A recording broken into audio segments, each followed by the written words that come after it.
Bienvenidos, estimados alumnos. Hoy os presento el mega resumen de los temas 1 a 5. ¿Para qué sirve este mega resumen? Pues sobre todo para repasar aquellos que ya hayáis estudiado y para los alumnos de última hora, pues para ver un poco qué es lo que deberían estudiarse para solventar un poco el examen con las cuestiones que han caído otros años. No está todo el tema, está las preguntas de test y desarrollo que han caído otros años y que pueden volver a caer, o también las cuestiones que están en el libro como preguntas de test, preguntas de desarrollo y que son importantes. Así que vamos a comenzar este mega resumen por el tema 1. Bien, tenemos pues que en la historia pues los hechos humanos y las reglas y principios de convivencia pues ordena la propia vida en sociedad, ¿no? En los albores de la humanidad, pregunta de test, reina la guerra, la violencia y se impone la ley del vencedor y la venganza. El temor a la divinidad dominadora, que es la primitiva regulación, exige la igualdad entre el daño y el acto vengativo, lo que se convirtió con el tiempo pues en la ley del talión, ¿no? Ojo por ojo, una justicia retributiva en la que hay reciprocidad entre el daño y el hecho y el daño. Y la venganza, ¿no? Después se admite la compensación económica o rescate de la ofensa. La víctima prefiere unas cabezas de ganado a ejercitar su venganza sobre el que le ofendió. Es un nuevo concepto de justicia restitutiva. Restituye a la persona en la situación en que estaba antes de sufrir esta ofensa, ¿no? El derecho, como el hombre para el que se crea, está dominado por los avatares de la historia. El código de Hammurabi, el dios Sol, Shamash, dicta leyes y Hammurabi es el intermediario entre Dios y su pueblo. Todos son preguntas de test, como podéis imaginar. Tenemos las fuentes históricas del derecho. Ojo que aquí hay preguntas interesantes que no están en el tema de las fuentes. Y que igual os aparece pregunta de test, tenéis que relacionarlas también con este tema. Las fuentes del derecho es la acepción que designa los órganos o entes que crean el derecho. Así, el derecho nace en estrecha relación con la potestas política o el mando de una comunidad. Recordar que el imperium era el poder absoluto de los propios cónsules y potestas era el poder político capaz de imponer decisiones mediante la coacción y la fuerza. Y autoritas era un poder moral basado en el reconocimiento o prestigio personal. En sus orígenes, el hombre acepta las normas mágico-religiosas de la divinidad mediante las revelaciones de los sacerdotes y brujos, esas verdades reveladas, ¿no? El dux o jefe estaba investido de una potencia divina. Todos son preguntas de test que han caído durante varios años, lo que vamos a ver hoy, en este mega resumen. Se distingue entre fuentes de producción y fuentes de conocimiento del derecho. Importante distinción de cara a los test y desarrollo. Fuentes de producción son órganos de creación del derecho, es lo que también veremos como fuentes materiales. Y fuentes de conocimiento del derecho pues son libros, documentos, técnicos, jurídicos, algunos con un valor constante, como es el Corpus Juris Civilis de 1563, encargado por Justiniano, Codex Repetitae Relationes, el Códex, la Digesta, las novelas y las instituciones. Es la composición del Corpus Juris. Tener en cuenta pues, que estas fuentes de conocimiento también reciben la denominación, en el tema concreto, de fuentes formales. Fuentes, a recordar, forma, norma, ¿vale? Para recordarlo. En los hechos de la antigüedad, pues bien, en las creencias de los pueblos antiguos, las leyes las dictan los dioses, les aplican los brujos y sacerdotes, dotados de poderes sobrenaturales. Esto es que no existe el derecho como ámbito independiente de la religión y la moral. Las creencias místicas y animísticas basadas en las fuerzas de la naturaleza y los animales, pues dan paso a vínculos religiosos. El Dios decide la justicia. Los griegos y los egipcios no deslindaron lo jurídico de lo religioso, ofreciendo solamente un rudimentario y primitivo ordenamiento de derecho. Entre los derechos de la antigüedad, único y destacable está el derecho romano. Los caracteres de los derechos de la antigüedad, que han caído también para desarrollo, son tres. No distinguen entre el comportamiento humano y los preceptos morales y religiosos. El juez, como sacerdote e intérprete de la divinidad, decide si atenerse a las reglas y no existe una ordenación jurídica lógica y por ello los preceptos u órdenes aparecen repetidos y dispersos. Luego tenemos el derecho romano. La vigencia como modelo, tiene vigencia como modelo de ordenamiento jurídico en Roma, en esta evolución de 13 siglos,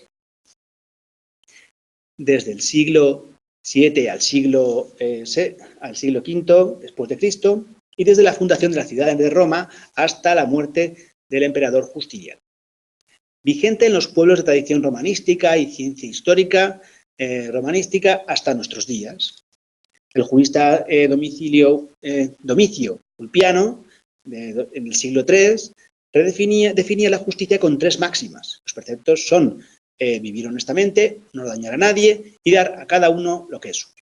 Los juristas laicos sustituyen a los sacerdotes y publican la ley de las 12 tablas en el siglo V a.C., que es un código de preceptos, costumbres de los mayores o antepasados.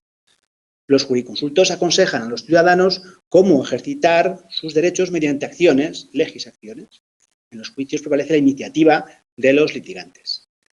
El pretor, magistrado romano cuya jerarquía se alineaba inmediatamente por debajo del cónsul, encauza el litigio y lo somete a un juez o árbitro en las primeras fases del juicio. El sentido realista romano lleva a identificar la posesión con la cosa poseída, el derecho de servidumbre con el paso o camino sobre el que se ejercita.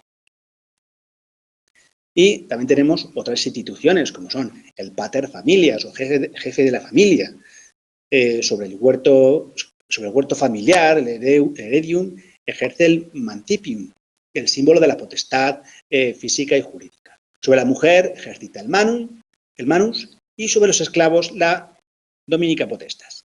Los sometidos a la patria potestad forman la familia agnaticia, diferente de la familia cognaticia, congénita, ¿no? de los genes, por vínculos de sangre, la congénita, la cognaticia. El matrimonio queda regulado con el convenio in manum, la adquisición por el marido de esta potestad que es la manus. La dote o aportación de la mujer o de sus padres familias al matrimonio pues se hace propiedad del marido y solo puede reclamarse en caso de disolución. Siendo herederos, tras la muerte, pasan a designar a sucesores en el testamento, de emancipatio o en la batalla ante el ejército o ante la asamblea o los comicios. La herencia primitiva aparece como una sucesión en la jefatura de la familia, patrimonio familiar, pero también de las ceremonias y de los cultos. El heredero adquiere por un acto que se llama adición, y la acción de repetición de herencia es universal, la hereditatis petitio, y son relevantes los legados, fideicomisarios, donde la voluntad del testador prevale. Si fallece sin testar, se abre la sucesión intestada o ab intestato. Las tierras ocupadas por los enemigos también se distribuyen entre los soldados veteranos y pasarían también a ser parte de ellos. La acción publiciana protege al poseedor de buena fe, mientras transcurre el tiempo para adquirir la propiedad por usucapión. ¿Qué significa esto? Pues el poseedor de mejor derecho tiene frente a otro poseedor de peor derecho. Estos contratos también tenemos pues, contratos civiles que son consensuales, la compraventa, arrendamiento, sociedad, hasta el propio matrimonio. En el ius civili nacen por la exigencia del comercio internacional y el derecho de gentes, el ius gentium, comprende instituciones de derecho romano en las que pueden participar no solo ciudadanos romanos, sino también extranjeros. Los delitos, pues bueno, la labor de interpretación por la jurisprudencia, especialmente en torno a la lex Aquilia Damo, ya lleva a los conceptos fundamentales del dolo, la culpa aquiliana o extracontractual, según exista intención de causar daño, entonces es dolo o solo falta o negligencia, entonces sería culpa en la que se puede manifestar, esa culpa se puede manifestar pues en negligencia, inobservancia, impericia. También tenemos que el heredero la adquiere por un acto único, como hemos dicho ya, que se llama la adición. El dominado y la crisis del Imperio Romano. Se produce esta crisis por una serie de factores internos y externos. La decadencia, la conquista de los bárbaros, la desaparición del Imperio Romano. Tenemos que Caracalla, el emperador Caracalla, en el 212 después de Cristo, concede la ciudadanía a todos los habitantes libres del imperio. Especial importancia tuvo el emperador Justiniano en el siglo VI, que encargó recopilar la obra del Corpus Juris, que está formado, tenéis que aprender estos libros, por el digesto, el código, las novelas y las instituciones. Todo ha sido objeto de test. El digesto, pues es la obra magna que recoge los jura, o escritos, fragmentos de los juristas clásicos. El código, pues la compilación de leyes imperiales. Las novelas, o nuevas leyes justinianas, está introducido por las instituciones, obra de carácter docente, para iniciarse en el estudio del derecho. El derecho posclásico se caracteriza por la influencia del vulgarismo, una tendencia simplificadora, productora, que plantea que el valor debe darse a la costumbre ante el constante de la legislación y la práctica. Bueno, mientras Constantino niega que la costumbre tenga fuerza para derogar, la ley contra el gen Justiniano lo admite. Son distintas teorías que luego pues, han sido, como hemos visto en otros temas, desarrolladas. Son de especial importancia las instituciones de Gallo, que son exposiciones destinadas a la enseñanza del derecho. Esta obra pues, fue imitada por Justiniano y ha tenido gran influencia en nuestros códigos civiles. El derecho medieval pues, se caracteriza por la diversidad de fuentes y ordenamientos territoriales y locales, y también por un pluralismo jurídico.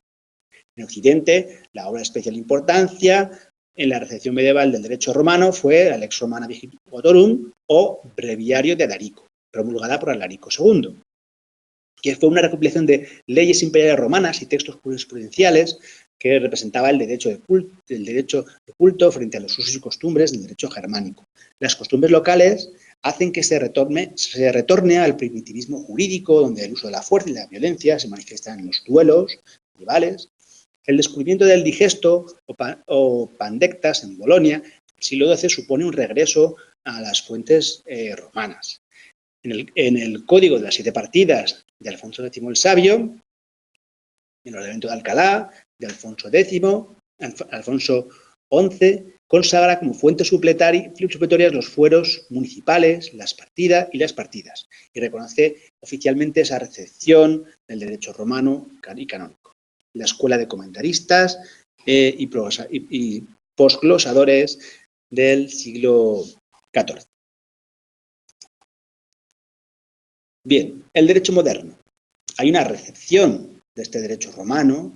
El derecho común, ese ordenamiento universal, está basado en este derecho romano. Es obra de los juristas. Estos juristas se les considera prácticos, que al extraerlo del derecho, pues crean el derecho europeo, ¿no?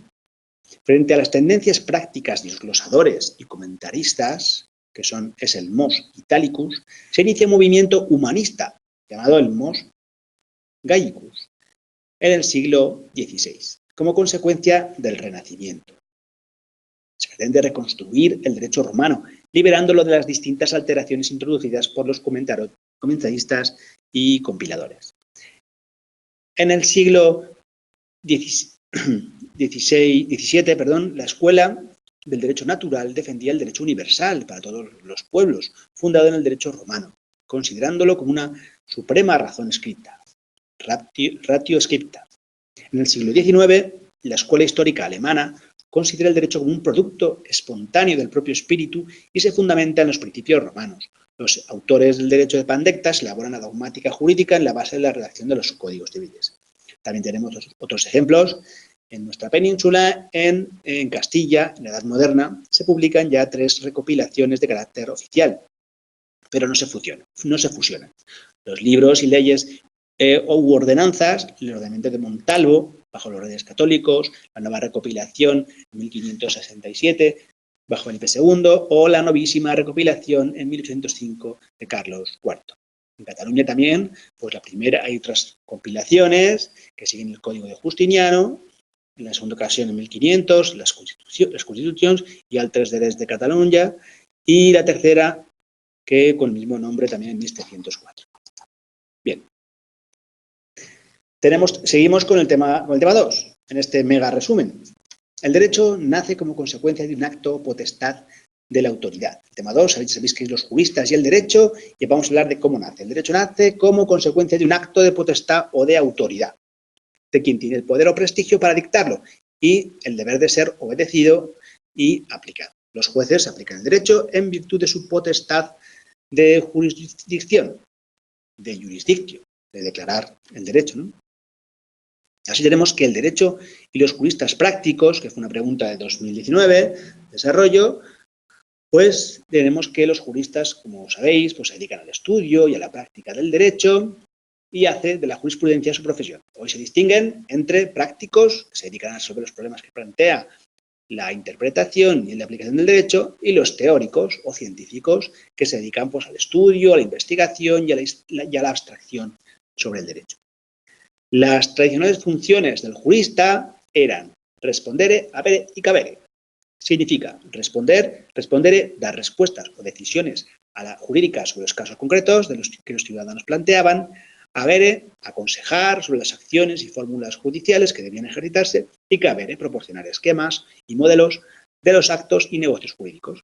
Los juristas romanos eran ciertamente prácticos, como también lo eran los glosadores medievales con los textos como el digesto, y pretendían resolver los problemas de su época. Como os digo, todos son preguntas que han caído en test o desarrollo otros años. El jurista práctico actual está representado por el abogado, que tendría como funciones el asesoramiento, la asistencia, la redacción de escritos, la asistencia e intervención ante la administración y la defensa y asistencia jurídica ante los juzgados. El asesoramiento pues, es ante una consulta que hagan los particulares o sociedades, o que aconseja sobre los medios más idóneos para su resolución. La asistencia en la redacción de documentos o en la realización de contratos o negocios, la asistencia e intervención ante la administración pública y por último la defensa y asistencia ante los juzgados en materia civil, penal, contencioso administrativo y laboral. También tenemos la diferenciación importante que ha caído tantas veces sobre los sistemas jurídicos abiertos y cerrados. Los sistemas actuales vienen distinguiendo entre estos dos sistemas, los abiertos y los cerrados, siendo el ordenamiento jurídico romano el centro y el fundamento histórico de ambos.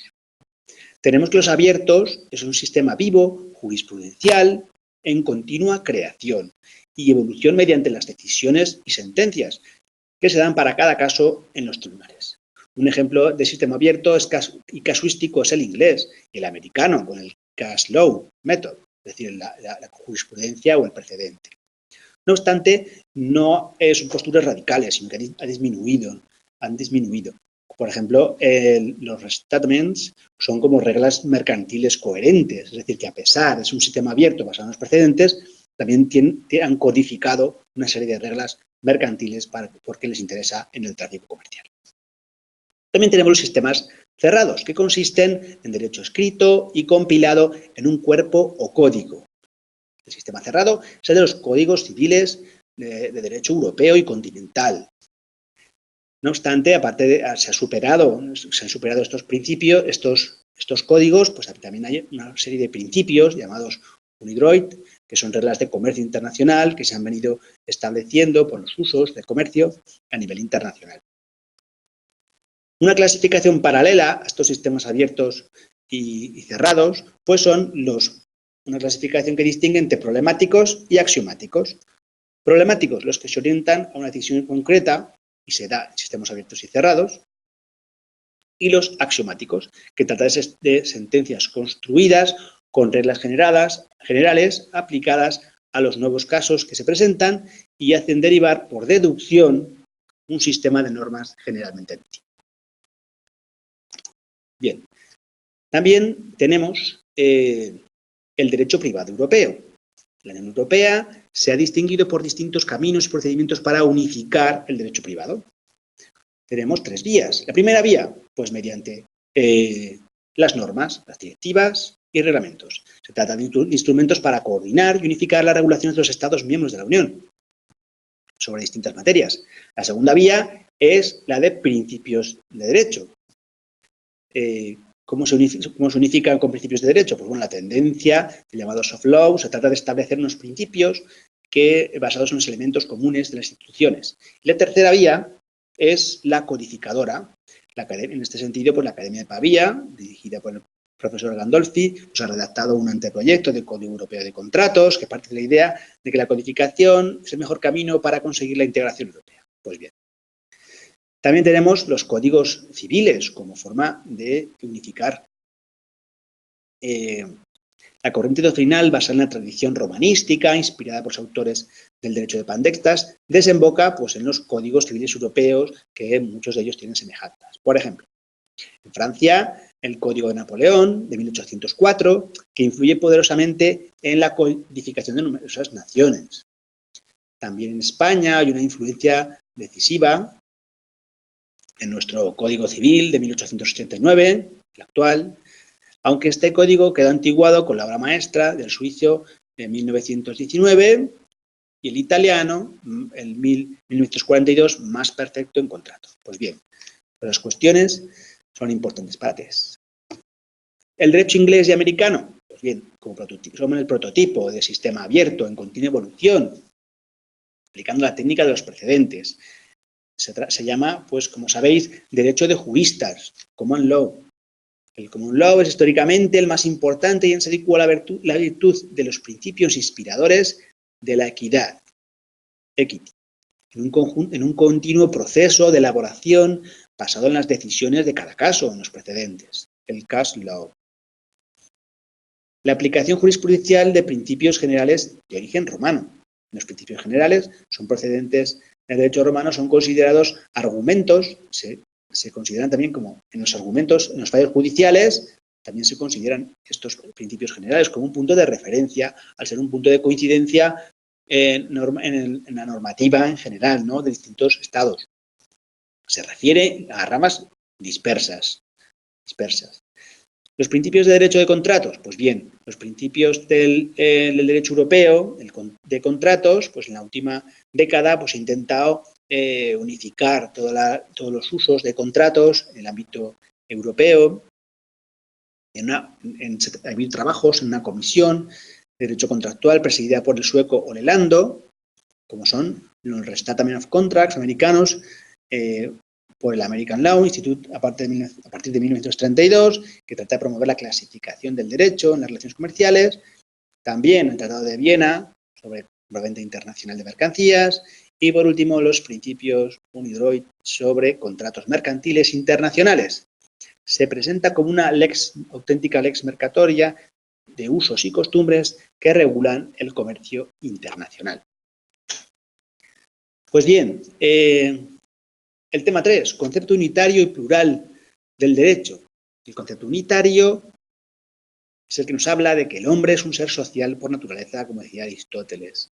Define el ser humano Aristóteles define el ser humano como un zoon politikon, ¿no?, un animal cívico, político, cívico. Surge así como el hombre es un ser social por naturaleza y por eso necesita el Estado, pues surge el derecho como una necesidad de organizar esa vida social en ese Estado. Así, el concepto de derecho se corresponde con el que la dogmática moderna denomina derecho objetivo, en el sentido de un conjunto normativo que ponemos, por ejemplo, estudio el grado en derecho. Pues vale, se trata de ese tipo de derecho como conjunto.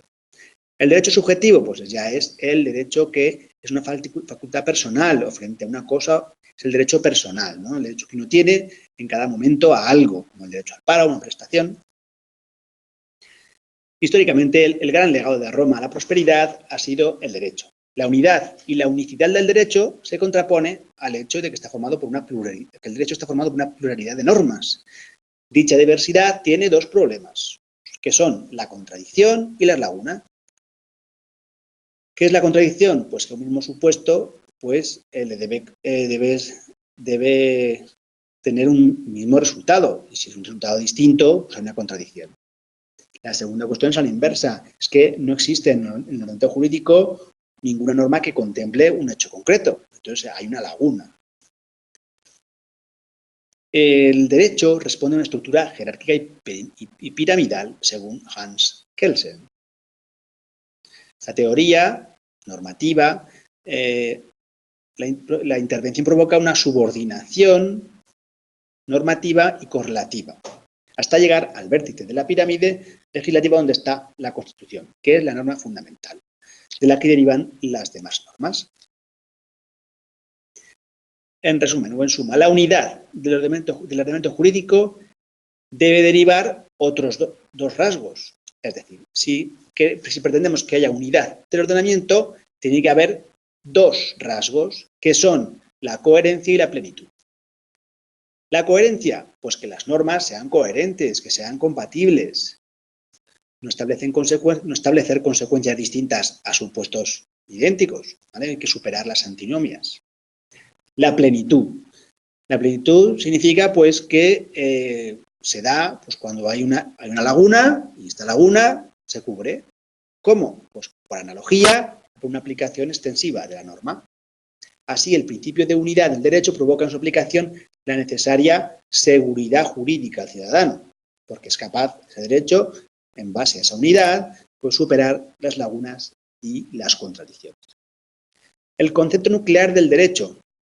Bueno, derecho proviene de directum, de origen latino, aunque la jurisprudencia romana utiliza el ius y su generalización en la etapa posclásica, tras el cristianismo, asocia el derecho con lo recto, lo adecuado a la conducta, cuando se adecua la conducta a la norma. Lo justo, el derecho coincide con lo recto, entendiendo por tal la adecuación de la conducta a aquellas normas que establecen el comportamiento que debe adoptarse para actuar correctamente. Los jurisconsultos clásicos utilizaron preferentemente la voz ius, como decimos, para equipararse a lo justo. El Digesto es una obra de recopilación elaborada en el siglo VI por mandato del emperador Justiniano, como hemos dicho anteriormente. Ulpiano nos dice que conviene que el que ha de dedicarse al derecho conozca primeramente de dónde deriva el término ius. Es llamado así por derivar de justicia y justicia. Después, como elegantemente define Celso, el derecho es el arte de lo bueno y de lo justo. La justicia forma, junto con la prudencia, la fortaleza y la templanza, el conjunto cuatripartito de las virtudes cardinales.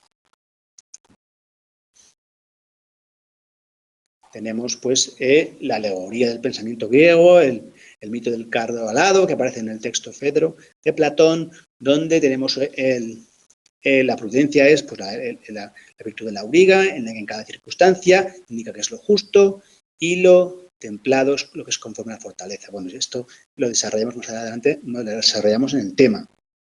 Bien, en opinión del catedrático Fernández Buján, las notas características que conforman el derecho pues son que se trata de un conjunto orgánico y sistemático y concatenado, que trata de evitar la antinomia y tiene por objeto la regulación de la vida social. Las dichas normas se formulan con arreglo a unos valores y principios que serán diferentes en cada sociedad. Y dichas normas son imperativas, entendiendo que son coercitivas y de obligado cumplimiento. También tenemos la pregunta del concepto de ley en su relación con el concepto de derecho. Pregunta de desarrollo que ha caído también mucho. ¿Qué hay que hablar cuando hablamos de la pregunta el concepto de ley? Pues bien, de algunas de las definiciones del diccionario de la Real Academia Española, ¿no?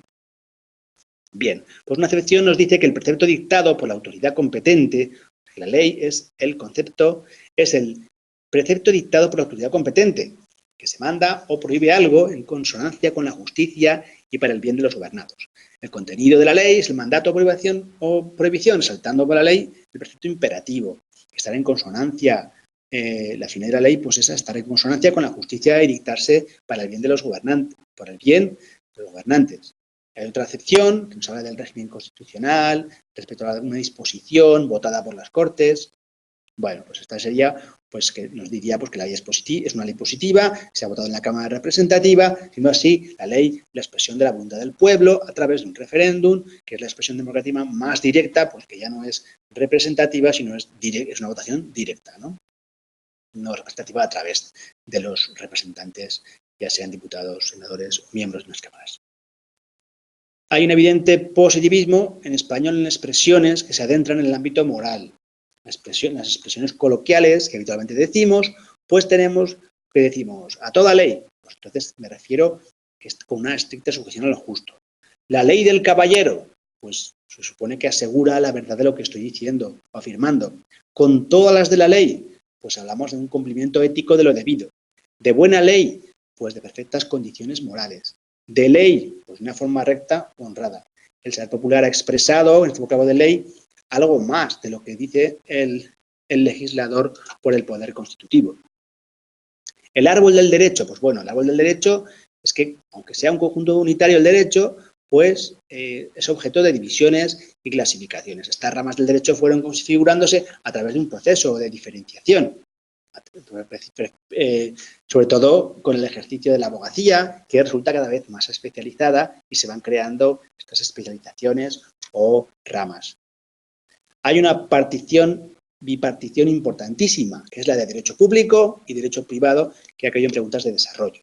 La clasificación de mayor raigambre histórica o arraigo histórico es aquella que diferencia el derecho público del derecho privado, vigente hasta la actualidad. Esta bipartición es una creación jurisprudencial romana y que se encuentra recogida en un texto de Ulpiano, que es del Digesto. Se comprueba que vamos a dejar este texto que está en el tema y nos vamos a centrar en que hay una distinción, que es la diferencia entre una y otra categoría por razones de interés, que es una característica que va a diferenciar el derecho público del derecho privado. Este fragmento de Ulpiano del que hablábamos nos dice que Ulpiano en el siglo III después de Cristo nos dice que el derecho público es el que respecta al Estado de la República. El privado es el que respecta a la utilidad de los particulares. El derecho público consiste en el ordenamiento religioso de los sacerdotes y magistrados, y el privado es el tripartito, pues está compuesto por preceptos naturales de agentes y civiles. La diferenciación por razón del interés de la cosa pública o beneficio particular. El derecho público, también otra característica diferenciadora es que en el derecho público el derecho es un ente público el que interviene desde una posición de superioridad sobre el particular. Y en el derecho privado, pues son normas de carácter más dispositivo, en el que suelen tener un carácter más subsidiario. Interviene la persona física o jurídica y no la administración. Otros criterios de clasificación, pues tenemos el derecho general o derecho especial, el derecho común y el derecho particular, que vamos a ver ahora cómo son estos criterios. El derecho general, pues un conjunto normativo que regula la vida social. Y el derecho general, por excelencia, es el derecho civil. Su origen, pues, es el derecho romano.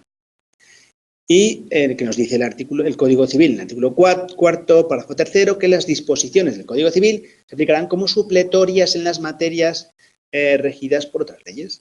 Se considera derecho especial el conjunto normativo que tiene un ámbito o campo específico, una regulación y aplicación concreta y determinada. Por ejemplo, pues el derecho mercantil, dentro del derecho mercantil, pues tenemos el societario, el bursátil, varios. Hay que tener claro que el derecho autonómico es un derecho, obviamente, especial, por esa cuestión de la especificidad. Bien, la distinción entre derecho común y derecho particular es una distinción territorial. Derecho común es aquel conjunto normativo que tiene como aplicación generalizada a todo el territorio del Estado. El derecho contenido en el Código Civil presenta esa característica que se puede configurar como derecho común en el ámbito de la aplicación directa y subsidiaria que se extiende a todo el Estado. El derecho particular es aquel que restringe el ámbito de aplicación concreta a una determinada parte territorial. Dicha determinación suele concretar en una comunidad autónoma. Dentro de este particular, pues hay que distinguir derecho foral, que son los derechos históricos, del derecho autonómico. El derecho autonómico es aquel que deriva del desarrollo del título octavo, organización territorial de la Constitución, en el que se desarrollan los distintos estatutos de autonomía de las comunidades autónomas. De ahí deriva ese derecho autonómico, mientras que los derechos forales pues derivan o son origen de los fueros de cada territorio. Uno de los orígenes históricos del reconocimiento actual de los derechos forales es la promulgación de los decretos de nueva planta, que son un conjunto de decretos promulgados por el rey Felipe V de Borbón, entonces en las compilaciones, ante las compilaciones de Vizcaya, Cataluña, Baleares, Galicia, Aragón y Navarra, que desde 1974 pues ya recogen el depósito histórico civil en cada territorio. Y actualmente, en materia de derecho civil, se mantiene como el derecho estatal como derecho supletorio. Bien, el derecho escrito y el derecho consuetudinario. El derecho, como en los sistemas continentales de España, pues se configura como un conjunto de distinto rango, un todo orgánico, ¿no? La norma fundamental es la Constitución. De acuerdo con la pirámide legislativa que nos decía Kelsen, las leyes orgánicas se aprueban por el Poder Legislativo, a través de las Cortes, y que por razón de su importancia requieren una mayoría cualificada, ¿vale? Las leyes orgánicas pues requieren mayoría absoluta, mientras que las ordinarias, mayoría simple, según el artículo 81 de nuestra Constitución.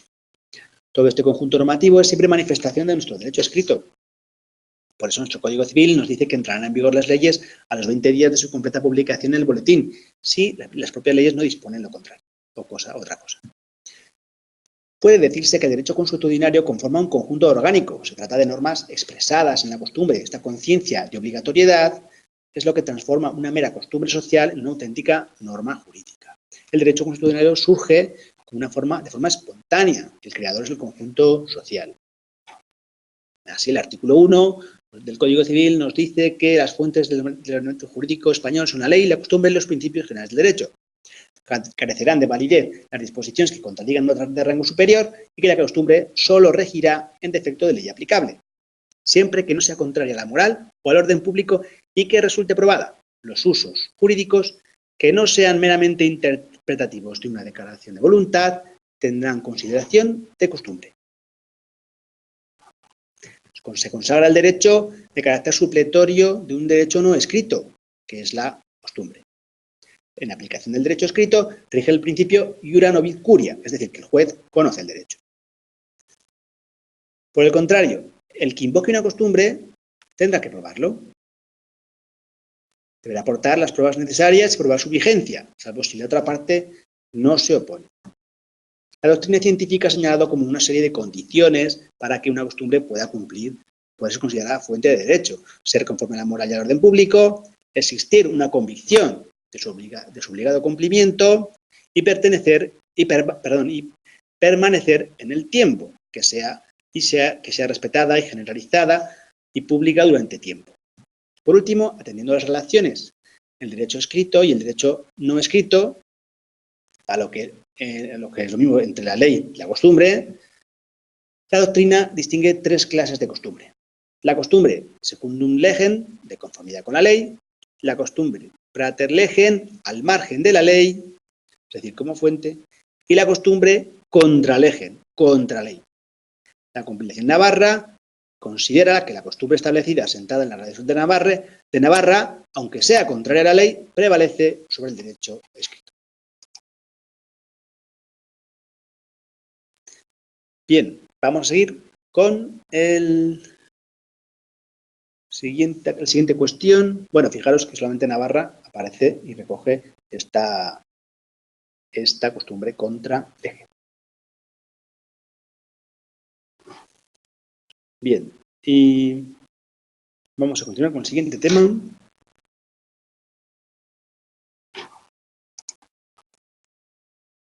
Si nos permite el texto. Sí, exacto. Vamos al tema 4. Aproximación a las fuentes del derecho. Una aproximación crítica al concepto de fuente de derecho. La expresión fuentes del derecho son instancias de las que proceden instrumentos normativos en los que se puede plasmar la regulación jurídica. La materia, pues son agentes los que lo crean, y las formas son las propias normas. Las fuentes de producción y fuentes de conocimiento.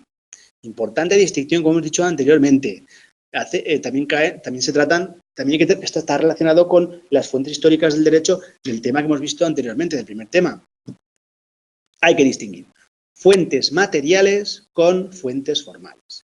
Fuentes materiales son según quien crea el derecho, los agentes creadores o la instancia. Son fuentes de producción.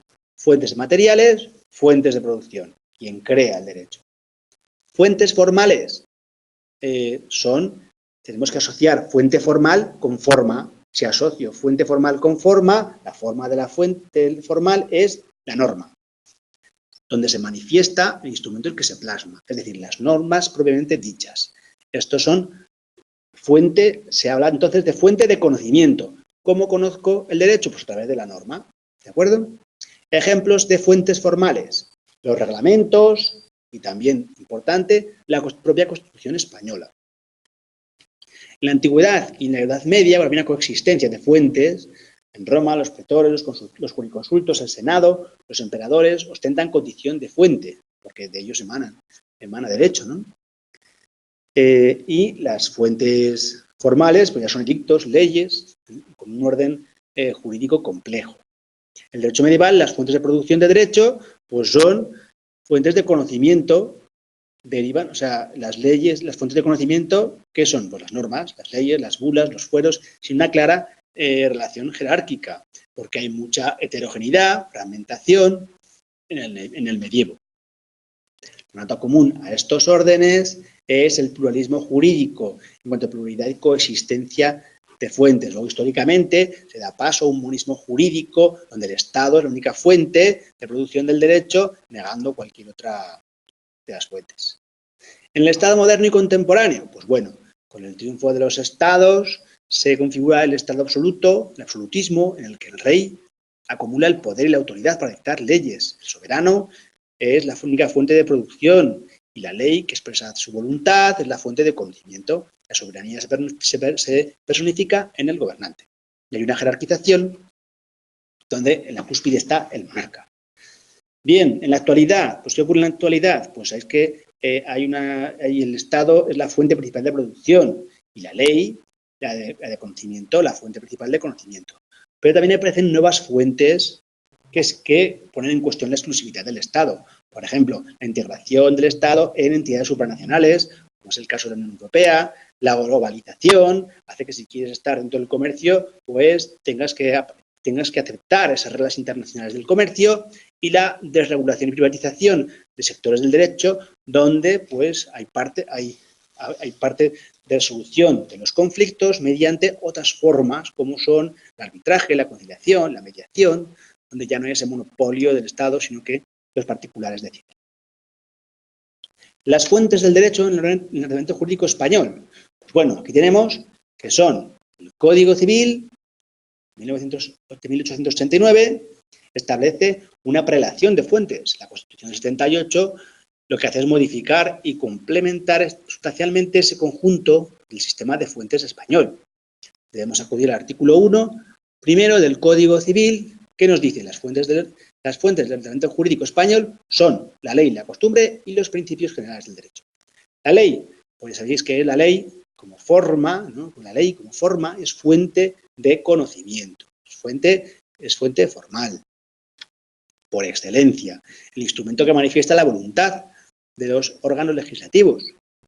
Tomó la noción de ley en sentido amplio, norma, tanto decretos como reglamentos como decretos legislativos. Comparten una nota común. Las normas jurídicas de carácter general son dictadas por los órganos estatales competentes. Normas jurídicas de carácter general y dictadas por órgano competente. Esas son las dos notas que tienen en común las normas en sentido amplio. Características: generalidad, que regulan varios supuestos abstractos para una pluralidad de sujetos. Publicidad, pues que su vigencia se tiene desde la publicación. Jerarquización, que establece un sistema, una posición de superioridad, inferioridad, es decir, una jerarquía entre ellas. Y la permanencia, que salvo excepciones, es indefinida hasta su derogación. La costumbre, pues ya veis, la costumbre, como dice el artículo 1.3 del Código Civil, solo regirá en defecto de ley aplicable siempre que no sea contraria a la moral o al orden jurídico y que resulte probada. La costumbre, pues, es una fuente de derecho, nos dice aquí. Bueno, requisitos. No, es que me refiero, bueno, a que no es una fuente directa, sino que es una fuente, como veis, que rige en defecto de ley. Requisitos de esta fuente de conocimiento, claro. Que exista una regulación constatada y demostrable, que se haya constatado que quienes ajustan su conducta a esa determinada costumbre le otorgan un valor de ley en lugar de la ley del lugar, conscientes de que cumplen con esta regla vigente. Que no exista ley al respecto, pues la costumbre es fuente supletoria, como decíamos, que no sea contraria a la moral y el orden público. Los principios generales del derecho, establece el artículo 1.4 del Código Civil, los principios generales del derecho se aplicarán en defecto de ley o costumbre, sin perjuicio de su carácter informador, importante, este carácter informador del ordenamiento jurídico. Los principios generales del derecho se aplicarán en defecto de ley o de costumbre, sin perjuicio del carácter informador del ordenamiento. ¿Qué son los principios generales del derecho? Pues bueno, son criterios que pueden ser un carácter transversal, que pues tienen, son principios generales, y algunos sí que están positivizados, como la buena fe contractual, en el artículo 7.1 del Código Civil, y pues son como, pues bueno, como un buen padre de familia. Hay muchos ejemplos de estos criterios jurídicos transversales, estos principios jurídicos transversales. Un criterio amplio y comprensivo permite resolver supuestos y antinomias y lagunas. Es decir, para eso sirven, de alguna forma, para suplir lagunas y antinomias. El caso especial de la jurisprudencia. Es importante saber que la jurisprudencia no es fuente de conocimiento, no es fuente formal, por tanto. ¿Entendéis? No es fuente de conocimiento y no es fuente formal, porque no es fuente. Ni los jueces ni los magistrados son fuentes de producción del derecho en sentido propio, al contrario que en los sistemas anglosajones. El Código Civil nos dice que la jurisprudencia complementará el ordenamiento jurídico con su doctrina de que de modo reiterado establezca el Tribunal Supremo al interpretar, aplicar la ley, la costumbre y los principios generales del derecho.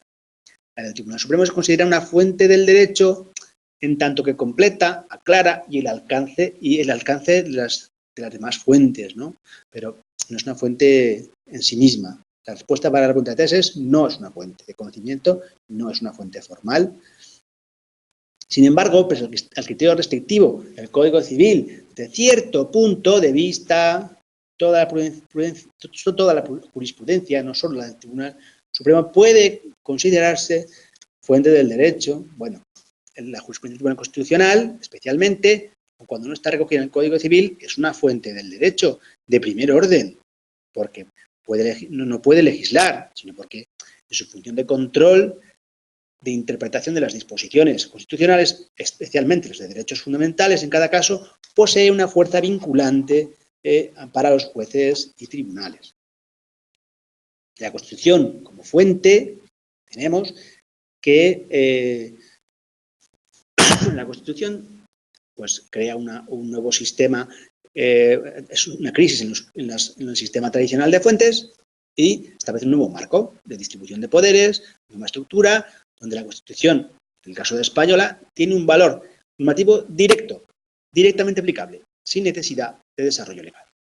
Sus preceptos tienen condición plena de fuente de conocimiento, es decir, fuente formal.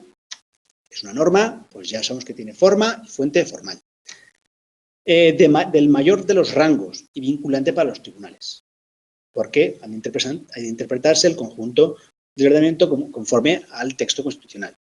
Otra novedad de la Constitución española es que incorpora principios y valores de igual valor normativo que se reconfiguran los principios generales, ¿no? Así, el artículo 1 nos dice que España es un Estado social de derecho y democrático de derecho que propugna como valores superiores de su ordenamiento jurídico la libertad, la justicia, la igualdad y el pluralismo político. Lógicamente, esto también informa el conjunto de normas vigentes del ordenamiento jurídico. El artículo 9.3 nos habla sobre los principios normativos. Nos dice que la Constitución garantiza el principio de legalidad, la jerarquía normativa, la publicidad de las normas, la irretroactividad de las disposiciones sancionadoras no favorables o restrictivas de los derechos individuales, la seguridad jurídica, la responsabilidad y la interdicción de la arbitrariedad de los poderes públicos. El derecho europeo, tenemos que la Unión Europea posee un ordenamiento jurídico distinto y su legislación se integra en el ordenamiento jurídico de cada Estado miembro. El derecho originario es el de los tratados fundacionales, el derecho derivado es el de las normas, reglamentos, directivas, decisiones. El Tribunal de Justicia de la Unión Europea es el encargado de garantizar la efectiva aplicación de las normas y resolver los conflictos entre los Estados miembros y instituciones europeas. El año de creación es de 1952 y su sede es Luxemburgo. Tenemos que como normas de la Unión Europea están las vinculantes, reglamentos, directivas y decisiones, donde los reglamentos tienen un alcance general, un mismo rango que una ley nacional y se publican en el diario de la Unión Europea. Las directivas pues, son obligatorias para no varios estados, hay que alcanzar esos objetivos marcados por ella, pero hay libertad de elección de la forma para alcanzarlos. Se marca una fecha límite para su incorporación al derecho nacional. El objetivo es armonizar la legislación. Requiere un acto de transposición por los estados. Las decisiones, al contrario, legislan en casos particulares que pueden afectar a distintos operadores. Puede exigir que se actúe o dejar de actuar, imponiendo derechos o obligaciones, pero no requieren transposición. Las no vinculantes son las recomendaciones y los dictámenes, que contienen sugerencias y explicaciones relativas a la aplicación de reglamentos y directivas. Bien, vamos a dejar aquí la clase y dedicaremos una clase más a hablar un poco en este mega resumen del tema 5. Así que tendréis que ver el vídeo de este mega resumen para repasarlo y el siguiente vídeo que será más corto únicamente del tema 5. Así que muchas gracias y aquí paramos el vídeo del mega resumen. Muchas gracias y mucho ánimo.